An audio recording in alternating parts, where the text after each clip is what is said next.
भगवान जगन्नाथ प्रभु ने प्रत्यक्ष रूप से प्रकट होकर बाबा बलराम दास जी को आदेश करके इस लेखन को लिखवाया।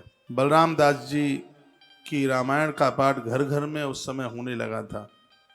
उनकी भाषा अत्यंत सरल रही है। पद 2 पंक्तियों में उन्होंने कुछ ही पंक्तियों में अपने पद को पूरा कर करके लिखा। अंतिम शब्द तालमेल की कुछ तुक्के होते ही हैं। पदों के अक्षरों की संख्या सर्वत्र समान नहीं होती।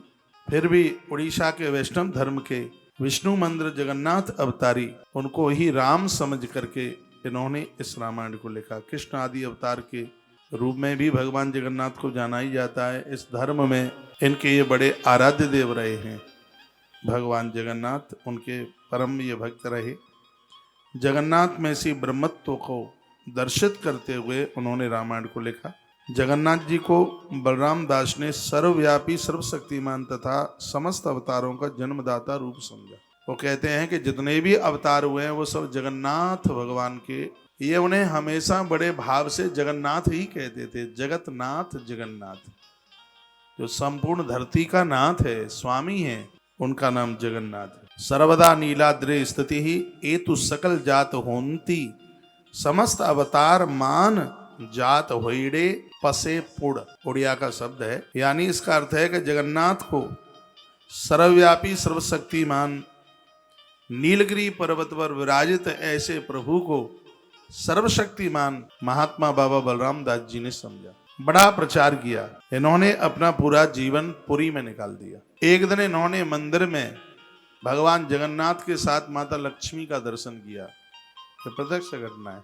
इन्होंने भगवान को खूब प्रणाम किया। भगवान ने कहा, भगत हमें प्रणाम करते रहोगे, देवी लक्ष्मी को प्रणाम नहीं करोगे? तो उनके मुंह से निकल गया, प्रभु ये तो चला है, इनको क्या प्रणाम कर लूं? एक जगह तो रुकती नहीं है, चलती फिरती रहती है, चला है।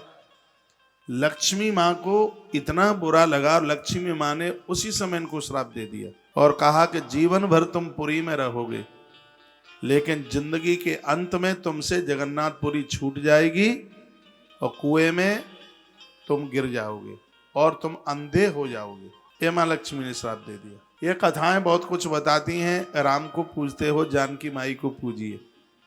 कृष्ण को पूजते हो, भगवती राधा रानी को जरूर पूजिए। मैंने एकाध महात्मा को देखा है, शंकर को पूजते रहे, राम कृष्ण को पूजते रहे, लेकिन उनको राधा दुर्गा से उनको बड़ी एलर्जी थी। मैंने अपनी आंखों से देखा, उन लोगों की आंखों की जोत चली गई।